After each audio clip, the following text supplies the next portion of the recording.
मैं कमलेश कुशवाहा और मेरा जो परिचय है और 563 लगाता हूँ। पूरे उत्तर प्रदेश में 563 बुद्ध की प्रतिमाएं मैं स्थापित करवा रहा हूँ। ये भी जो मैंने प्रतिमा दी है मैंने यहाँ स्थापित करवाई है और अभी तक मैंने 70 प्रतिमाएं स्थापित करवा चुका हूँ।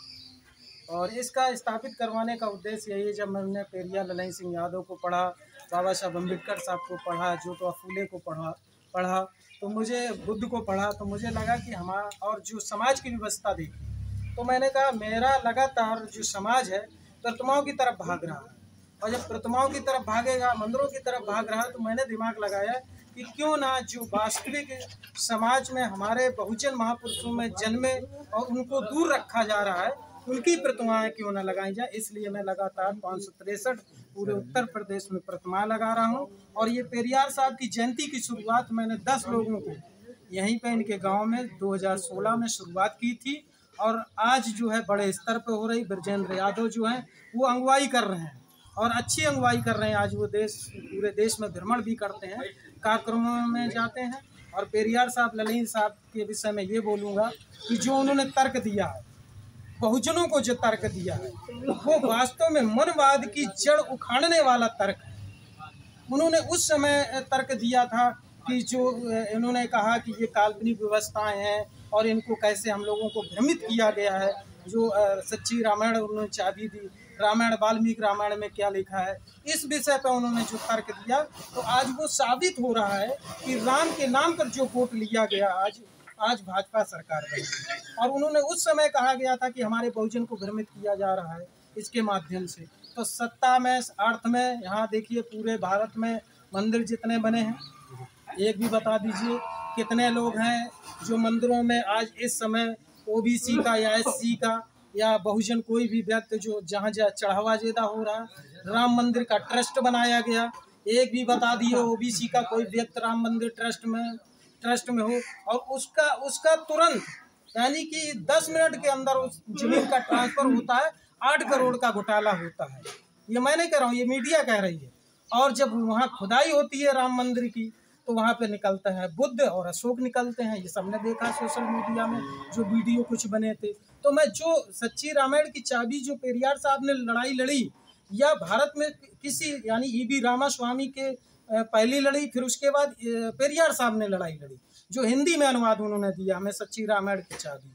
राम और सीता के चरित्र के विषय में बताया, हनुमान के चरित्र के विषय में बताया। ये जो बहुत सारी उन्होंने बातें हमने पढ़ी, अध्ययन किया, तो वो तर्क जब करेंगे आप कि हम लोग क्या होता है कि धर्म पे जो भी है गोबर को गणेश बना दिया, हमने मान लिया, धर्म के नाम से हम फंसते रहते हैं। तो उन्होंने ये जड़ उखाड़ने का काम किया।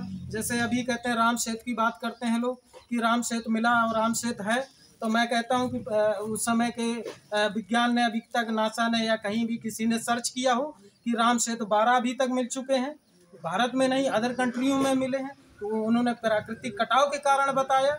और यहाँ तक कि जो पत्थर तैरने की बात आती है तो आज भी हम जादू टोना करके पत्थर तैरता है, आज भी हम दिखा सकते हैं, बड़ा तिलक लगा लें, भक्ति दिखा लें और आज भी हम दिखा सकते हैं। कौन सा पत्थर तैरता है आप लोगों को शायद ज्वालामुखी का जो उबला हुआ होता है वो ठंडा हो जाता है, वो पत्थर आज भी तैरेगा, किसी भी पानी में डाल दो ये आज भी तैरेगा।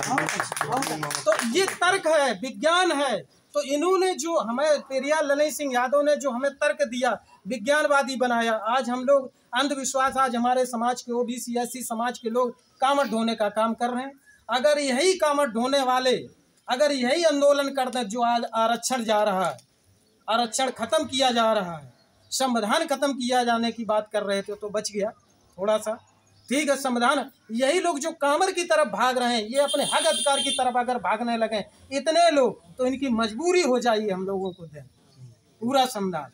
तो हम लोग आडंबर अंधविश्वास में ज्यादा फंसे हैं, इसीलिए हमारा विकास नहीं हो पा रहा है और भारत देश इसीलिए पिछड़ता चला जा रहा है। आज यही कारण है भारत देश पिछड़ने का, मेन कारण यही है भारत देश पिछड़ने का, क्योंकि हम लोग अंधविश्वास पाखंड में हमारे लोगों का माइंड जो है वो हैंग कर लिया जाता है, धर्म के नाम पर, धर्म के नाम पे हैंग कर लिया जाता है, इसलिए हम लोग पिछड़ रहे हैं। और यही पेरियार साहब ने जड़ उखाड़ने का काम किया। जैसे कि लोग कहते हैं कि बहुत पुरानी, अभी तक विज्ञान ने यानी इतिहास में, इतिहास की बात मैं कर रहा हूँ, इतिहास ने यह साबित नहीं किया है कि राम नाम का कोई व्यक्ति पैदा हुआ तो इतिहास में क्यों नहीं लिखा गया राम नाम का। मैं कहता हूँ, मैं कमलेश कुशवाहा खुद कहता हूँ कि अगर इतिहास में क्यों नहीं लिखा गया कि राम पैदा हुए, कोई प्रमाण साक्ष्य मिला। पुरातत्व विभाग रही संस्कृत की बात, संस्कृत कब आई? पाली भाषा पहले आई या धम्मलिपि पहले आई? आज अशोक सम्राट के शिलालेख कई मिल चुके हैं और मिल रहे हैं, पत्रों में खुदाई धम्मलिपि मिल रही है, पाली भाषा भी मिल रही, लेकिन संस्कृत क्यों नहीं? अगर पुरानी है ये तो संस्कृत क्यों नहीं मिली कहीं अभी तक, ये मैं पूछना चाहता हूँ।